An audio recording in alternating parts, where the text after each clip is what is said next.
Hi friends, welcome to easy K coaching classes. मैं आपके लिए लेके आऊँ चैप्टर वाइज एमसीक्यू जियोग्राफी का। आज इसका जियोग्राफी का सेकेंड क्लास है। ये आपका जितने भी एग्जाम्स हैं सबके लिए इम्पोर्टेंट है। और ये जो अब जो नया वैकेंसी निकला है उड़ीसा का, वो SSC group C combined exam, उसके लिए भी बहुत इम्पोर्टेंट है। पहला क्लास द अर्थ का वो मैं कर चुका हूँ, वो आप जाके देख सकते हैं यूट्यूब में। और ये जो क्लास है ये आपके बहुत इम्पोर्टेंट क्लास है, तो देखिए। तो क्लास शुरू करने से पहले आप सब्सक्राइब कर दीजिए क्लास को, और आपको वीडियो कैसा लगा वो आपको कमेंट में लास्ट को बता सकते हैं। और आपको अच्छा लगेगा तो लाइक करेंगे और आपके दोस्तों के पास ये शेयर कर दीजिए। तो चलिए, पहला question, how many time zones has the world been divided into. जो टाइम जोन होता है, कितने टाइम जोन है टोटल अर्थ में। Option A 15, option B 24, option C 90, option D 180। तो कितना होगा इसका आंसर? आंसर होगा ऑप्शन बी 24। तो कितने टाइम जोन्स है? 24 टाइम जोन्स है वर्ल्ड में। और सबसे ज्यादा टाइम जोन कहाँ पे है? रशिया में।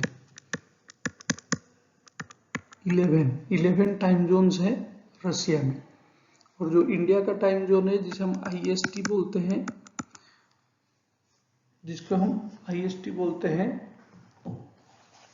वो 82 डिग्री 30 मिनट ईस्ट में है। और ये कहाँ इमेजिन किया गया है इसको? जो शंकरगढ़ फोर्ट है, शंकरगढ़ फोर्ट मिर्जापुर,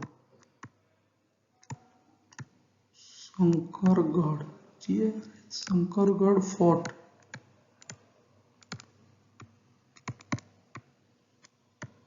मिर्जापुर यूपी, यहाँ पे इसको इमेजिन किया गया है। तो ये आपका हमारा जो टाइम जोन है इंडिया का। वैसे रशिया का कितना है?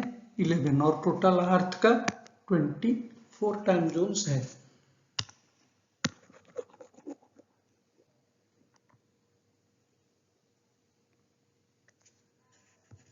Move to next question. Question number 2, the international date line deflects to a side to upward. जो इंटरनेशनल डेट लाइन है, जिसको हम 180 डिग्री अल्टीट्यूड बोल सकते हैं, तो वो डिफ्लेक्ट्स हुआ है, वो ऐसे सीधा नहीं है। जो देखिए, जो टाइम, जो आपका जो अल्टीट्यूड है वो एक 0 डिग्री वाला है और एक 180 डिग्री वाला है। जो 0 डिग्री वाला है उसे हम 0 डिग्री वाला को हम क्या कहते हैं? Prime meridian. जैसे हम, और जो 180 वाला को हम क्या कहते हैं? International date line.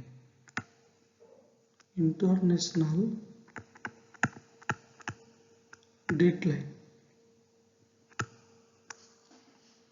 जो ये इंटरनेशनल डेट लाइन है, ये ऐसे सीधा नहीं है, मतलब वो क्या है? जिगजैग जिगजैग होके आया है।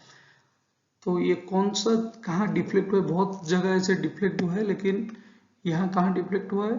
Society island, Hawaii island, Aleutian island, या ऑल ऑफ द अबव। इसका आंसर यहाँ पे होगा ऑप्शन सी, एल्यूटियन आइलैंड से वो थोड़ा डिफ्लेक्ट हो गया है। तो देखिए कैसे है, दो इंटरनेशनल डेट लाइन ड्रॉन किया गया। ये है international date line, 180 degree longitude. ये है 180 degree longitude, 180 degree longitude is passed through the Arctic Ocean, Bering Strait,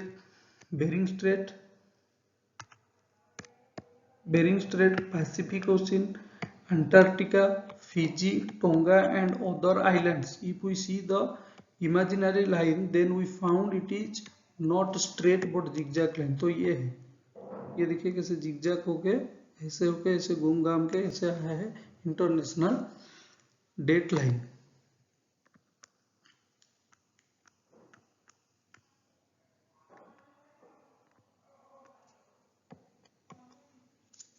next question में जाते हैं।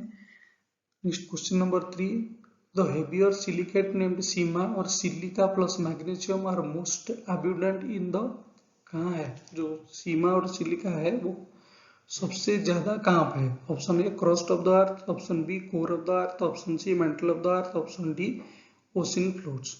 क्रस्ट ऑफ द अर्थ क्या होता है? जो ऊपर वाला जो हिस्सा होता है crust of the earth, core एकदम कोर पूरा बीच वाला होता है कोर, उसके ऊपर वाला मेंटल और सबसे ऊपर वाला होता है क्रस्ट, और या डी ओशन फ्लोर्स। तो इसका आंसर क्या होगा? इसका आंसर होगा डी ओशन फ्लोर्स। सबसे ज्यादा जो सिलिकेट मैग्नीशियम का जो फ्लोर है सबसे ज्यादा कहाँ है? वो है ओशन फ्लोर्स। तो देखिए, sima is an antiquated blended term for the lower layer of earth crust.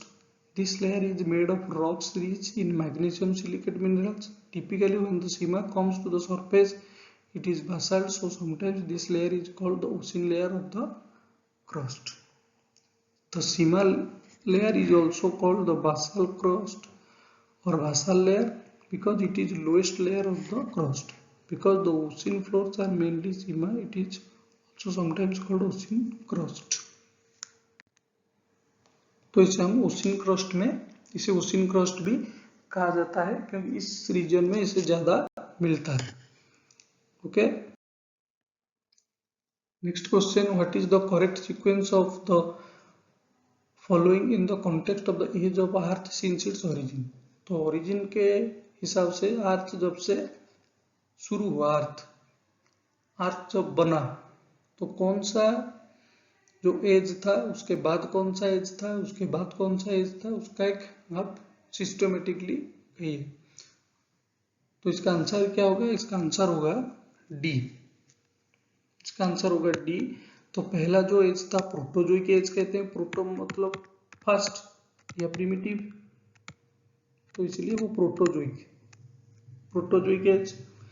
और उसके बाद आता है मीजोजोइक, सॉरी पैलियोजोइक, उसके बाद आता है मीजोजोइक और लास्ट में Cenozoic age. Question number 5, the desert region of the earth occupies about what part of the land. जो डेजर्ट रीजन है अर्थ में वो कितने पार्ट अर्थ का कवर किया? 1/3 या 1.6 या बोथ या नन ऑफ दीज। तो आंसर क्या होगा? इसका आंसर होगा 1/3, सॉरी 1/3। जो 1/3 पार्ट है वो, अगर ये अर्थ है, अगर इसे हम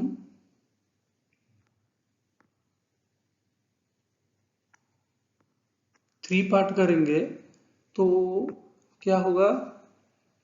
तो एक पार्ट क्या होगा? डेजर्ट रीजन होगा अर्थ का। अगर अर्थ को हम थ्री पार्ट करेंगे तो उसका एक पार्ट होगा डेजर्ट रीजन।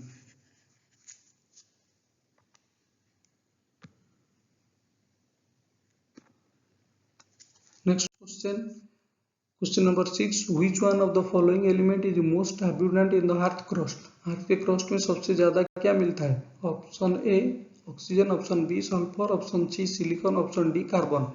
आंसर क्या होगा? आंसर होगा ऑप्शन ए ऑक्सीजन। सबसे ज्यादा अर्थ क्रस्ट में क्या है? ऑक्सीजन है। तो इसका आंसर होगा answer B, places diametrically opposite on earth surface. Earth surface में अगर मान लो हम जो बोलते हैं ना, यहाँ पे अगर इंडिया हो गया, यहाँ पे हो गया यूएसए, तो ये क्या है? तो एंटीपोड्स है। मतलब अगर इंडिया से हम खुद के जाएंगे तो निकलेंगे कहाँ पे? यूएसए। इसे बोलते हैं एंटीपोड्स।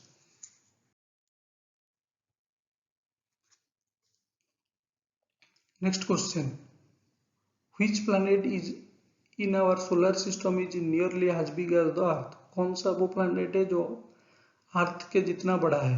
Option A Mercury, option B Mars, option C Venus या ऑप्शन डी प्लूटो। तो इसका आंसर क्या होगा? इसका आंसर होगा ऑप्शन सी वेनस। जो वेनस प्लैनेट है वो अर्थ जितना बड़ा है। Question number 9, 1 degree of circumference of the earth measures dash kilometre. अगर अर्थ के ऊपर हम 1 डिग्री मूव करेंगे, सर्कम्फरेंस मतलब 1 डिग्री अगर हम मूव कर दिए तो हम कितने डिग्री कितने किलोमीटर कवर करेंगे? 100 किलोमीटर, 111 किलोमीटर, 90 किलोमीटर, 181 किलोमीटर। तो इसका आंसर होगा ऑप्शन बी 111 किलोमीटर। 1 डिग्री का वैल्यू यहाँ पे कितना हो जाएगा? 111 kilometre. Next question, if the solar eclipse occurs when the moon is quite far from the earth, the eclipse is called। Solar eclipse होता है जहाँ पे, जिसे हम सूर्य ग्रहण कहते हैं, तो वो अगर दूर से होगा तो उसे हम क्या कहेंगे? टोटल सोलर एक्लिप्स, या पार्शियल सोलर एक्लिप्स, या एनुलर सोलर एक्लिप्स, या कोई भी कुछ नहीं। तो इसका आंसर क्या होगा? सी, इसको बोलते हैं एन्युलर एक्लिप्स। अगर सन दूर में होगा तो उसे हम बोलेंगे एनुलर एक्लिप्स। तो देखिए सोलर एक्लिप्स क्या होगा?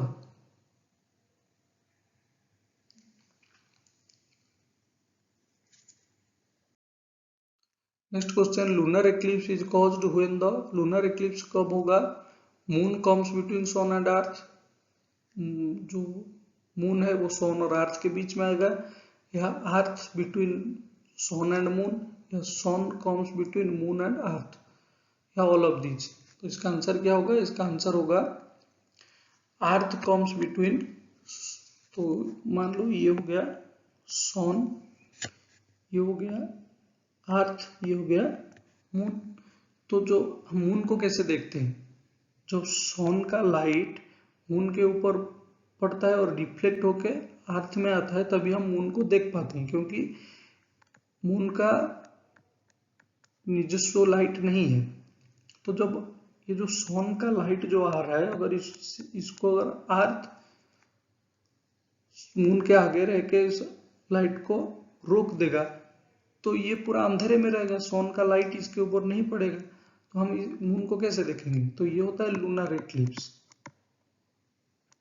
जिसमें हम मून को नहीं देख पाते। ये होता है सन, अर्थ, ये मून।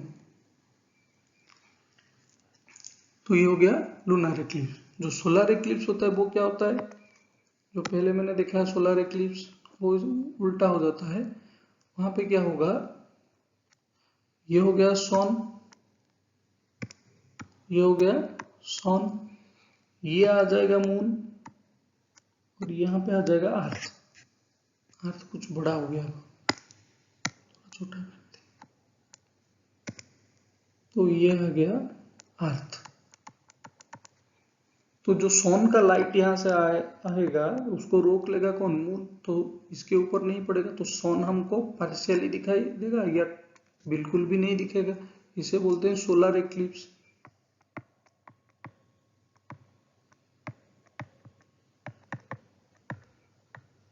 इसे बोलते हैं solar eclipse. Okay, next question, the tropic of cancer does not pass through India, Pakistan, Bangladesh, Myanmar. जो ट्रॉपिक ऑफ कैंसर है वो किसके ऊपर पास नहीं कर रहा है? तो इसका आंसर क्या होगा?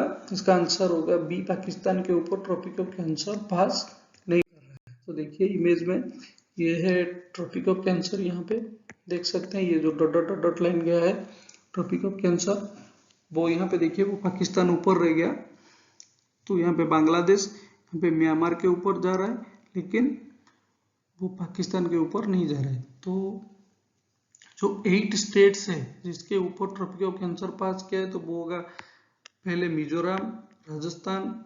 हम ईस्ट से आ रहे हैं, नहीं ये तो गलत लिखा है। Mizoram, Rajasthan, Jharkhand, Chhattisgarh, waste Bengal, Gujarat, Madhya Pradesh, Tripura.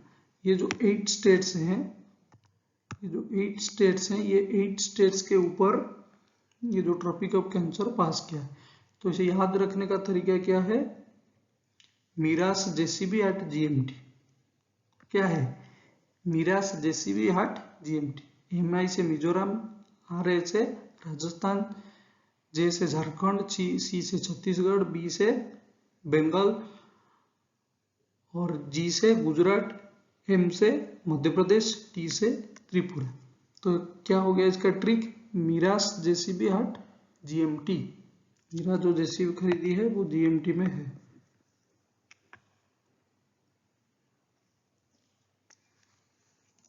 Next question, who proposed continental drift theory. Continental drift क्या होता है, हमको पता है जो अर्थ है, अर्थ के नीचे क्या है, मैग्मा है, मैग्मा के ऊपर जो प्लेट्स, जो हम, तो हमारा टोटल कितने प्लेट्स हैं, तो टोटल 7 मेजर प्लेट्स हैं, African, Antarctica, Eurasian, Indo Australian, north American, Pacific and south American. ये जो प्लेट है, ये प्लेट थोड़ा थोड़ा सा मूव करते हैं, इसको बोलते हैं कॉन्टिनेंटल ड्रिफ्ट। तो इसको पहले किसने बताया था, ए अल्फ्रेड वेगनर, बी अल्फ्रेड ओरकिक, सी अल्फ्रेड हॉन्क्स या डी अल्फ्रेड मैन। तो इसका आंसर क्या होगा, इसका आंसर होगा ए अल्फ्रेड वेगनर। देखिए, continental drift describes one of the earliest ways geologist through continents moved over times. वो मूव करता है, ये बहुत सारा प्लेट को जैसे देखो डिवाइड करके दिया है, ये साउथ अमेरिका वाला, ये अमेरिका वाला। Wegener published a paper explaining his theory that the continental landmasses were drifting across the earth, sometimes flowing through oceans into each other. Okay. Next question, days and night are similar at, कहाँ पे days और night, दिन और रात equal होते हैं, जितने time का दिन होता है उतने टाइम का मतलब 12-12 घंटा। A poles, B main time zone जो GMT होता है, ग्रीनविच मीन टाइम,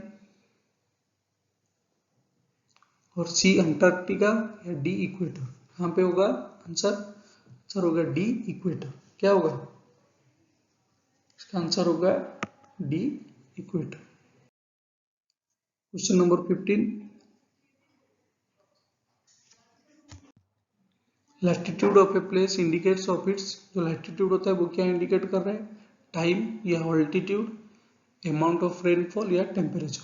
वो क्या इंडिकेट करेगा, लैटिट्यूड, क्या होगा इसका आंसर, टेम्परेचर। ये सब है ना, डिफरेंट जोन में डिवाइड करा, temperate zone, torrid zone, frigid zone, हाँ ये जो सब जोन होता है, तो टेम्परेचर के हिसाब से जोन को डिवाइड किया गया है, तो इसलिए वो टेम्परेचर को ही इंडिकेट करेगा। Tides are caused by the gravitational force of, tides कैसे बनता है, अर्थ ऑन मून, अर्थ का जो ग्रेविटेशनल फोर्स मून के ऊपर, या अर्थ का ग्रेविटेशनल फोर्स सन के ऊपर, या सन एंड मून बोथ का ग्रेविटेशनल फोर्स अर्थ के ऊपर, या मून का सिर्फ ग्रेविटेशनल फोर्स अर्थ के ऊपर। तो इसका आंसर होगा सी, सन और मून का जो ग्रेविटेशनल फोर्स होगा। तो इसलिए जहाँ पे हम फुल मून पूर्णिमा के दिन, और एक होता है अमावस्या के दिन, यहाँ पे हो गया अर्थ, यहाँ पे हो गया सन, यहाँ पे हो गया मून, तो तीनों एक लाइन में रहते हैं, तो यहाँ पे ज्यादा फोर्स लगता है, फोर्स पड़ता है अर्थ के ऊपर, यहाँ इस दिन ज्यादा टाइड देखने को मिलता है। और कब होता है, ऐसी दिन, सॉरी उल्टा हो गया ना,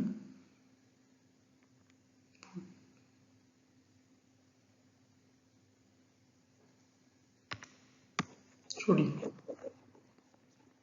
next question, equinox occurs when the sun is vertically above the dash। तो इक्विनॉक्स डे और नाइट इक्वल होता है, कब होता है, जब sun tropic of Cancer, tropic of Capricorn के ऊपर होगा, ट्रॉपिक ऑफ कैंसर के ऊपर होगा, या पोल्स के ऊपर, या इक्वेटर के ऊपर। तो आंसर क्या होगा, ऑप्शन डी, इक्वेटर के ऊपर। किसके ऊपर, इक्वेटर के। तो देखिए एक होता है सोलिस्टिस, एक होता है इक्विनॉक्स। सोलिस्टिस, इक्विनॉक्स, देखिए इक्विनॉक्स क्या होता है? N astronomical event that happens twice, once in spring and once in autumn each year, when the tilt of the earth's axis is inclined neither away from nor towards the sun.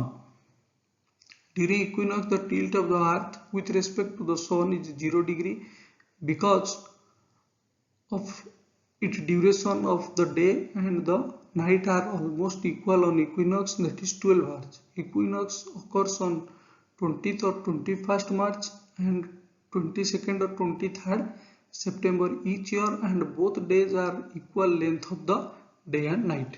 तो देखिए जो ये जो important point यहाँ पे हम इसको mark कर सकते हैं।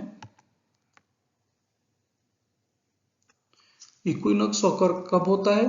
एक होता है, हम तो इसको कंसीडर नहीं करते हैं, 21 मार्च एंड 23 सितंबर, ये दोनों, ये दिन क्या होता है? दिन और रात इक्वल होता है, तो ये वैरी करता है, कभी कभार 20 को हो जाता है, कभी कभार 22 को हो जाता है। और इस दिन क्या होता है? दिन और रात 12-12 घंटे होते हैं। सोलिस्टिस क्या होता है? Solstice occurs on 20th or 21st June or 22nd December each year. During summer, the day of solstice is the longest day of the year, and during the winter, the day of the solstice is shortest day of the year. तो जो दिसंबर में जो होता है winter solstice, उसमें क्या होता है? दिन सबसे छोटा होता है। और जो समर सोलिस्टिस होता है, जो हमारा मार्च में होता है, वहां पे दिन सबसे बड़ा होता है। तो सबसे बड़ा दिन कब होता है? 21 जून को, और सबसे छोटा दिन 22 दिसंबर को। What is the meaning of midnight sun? Midnight sun क्या होता है? इवनिंग लाइट, या बी वेरी ब्राइट मून, या सी राइजिंग सन, या D shining of the sun in Arctic and Antarctica region. Answer क्या होगा? आंसर होगा D, shining of the sun in Arctic and Antarctic region. The midnight sun is a natural phenomenon that occurs in the summer months in place of north and Arctic circle or south of the Antarctic circle, when the sun remains visible at the local midnight. When the midnight sun is seen in Arctic, the sun appears to move from left to right, but in Antarctica the equivalent apparent motion is from right to left. This occurs latitude from 50 degree 44 minute to 90 degree north or south, and does not stop exactly at the Arctic circle of the Antarctic circle due to refraction. तो ये क्यों होता है? Mainly refraction. What is the time interval between a high tide and a low tide? Time interval कितने time का है?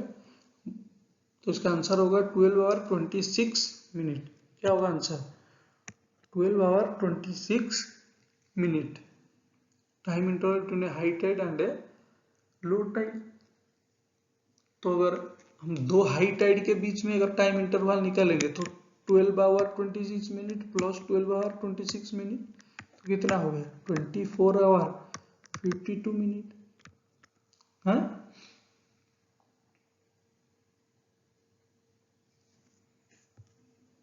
Answer B. Dash is the time taken by the Earth to return to a given point in its orbit with reference to a fixed star. Dash is the time taken by the Earth to return to a given point in its orbit with reference to a fixed star. तो मान लो ये है अर्थ का orbit, तो यहाँ पे star है जो यहाँ पे मान लो स्थिर है। तो इस पॉइंट पे वो पहले देखा था, फिर वापस घूम के आके इस पॉइंट पे पहुंचने को इसको क्या बोलेंगे? Lunar year, solar year, sidereal year या ट्रॉपिकल ईयर। उसका आंसर होगा सिडेरल ईयर। देखिए ये एक स्टार के रेफरेंस में बोल रहे हैं। स्टार के रेफरेंस में अर्थ का एक रोटेशन को हम क्या बोलेंगे? एक रिवॉल्यूशन को हम क्या बोलेंगे? उसको बोलेंगे हम सिडेरल ईयर। तो इतना ही आज के लिए। तो अगर आपको वीडियो अच्छा लगा तो शेयर करिए और सब्सक्राइब भी कर दीजिए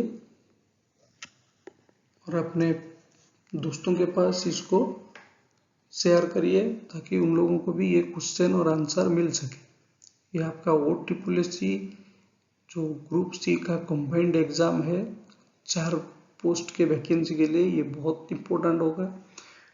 और भी ऐसे क्लास लेके आऊँगा जिसमें बहुत सारे क्वेश्चन होगा डिफरेंट चैप्टर का। आप इसे चैप्टर वाइज नोट भी बना सकते हैं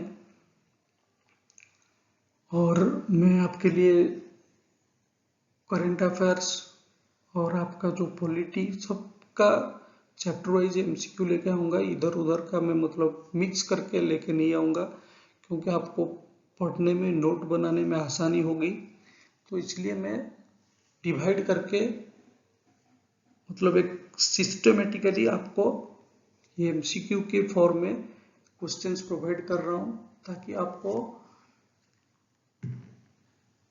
एक सिस्टमेटिक वे में नोट की तरह आप इसे लिख सकते हैं, लिख के रख सकते हैं, जो आपको आगे काम आएगा। और सबसे इम्पोर्टेंट चीज़ ये है कि मैंने कंप्यूटर का 500 प्लस का क्लास शुरू कर दिया हूँ। ऑलरेडी क्लासेस मेरे 2-3 क्लास हैं। आप उसे इस चैनल के थ्रू जाके उसे देख सकते हैं। आपका जो 40 मार्क का कंप्यूटर है वो SSC में, उसमें से आप 30, मैं आपको दावे के साथ कह सकता हूँ, आप 30 क्वेश्चन आपको जरूर मिलेगा 100%। 40 से 30 क्वेश्चन आपको जरूर मिलेगा। मैं जितने भी MCQ कराऊंगा 500 प्लस MCQ में करा रहा हूँ, तो आप जाइए उसे देखिए। Good bye.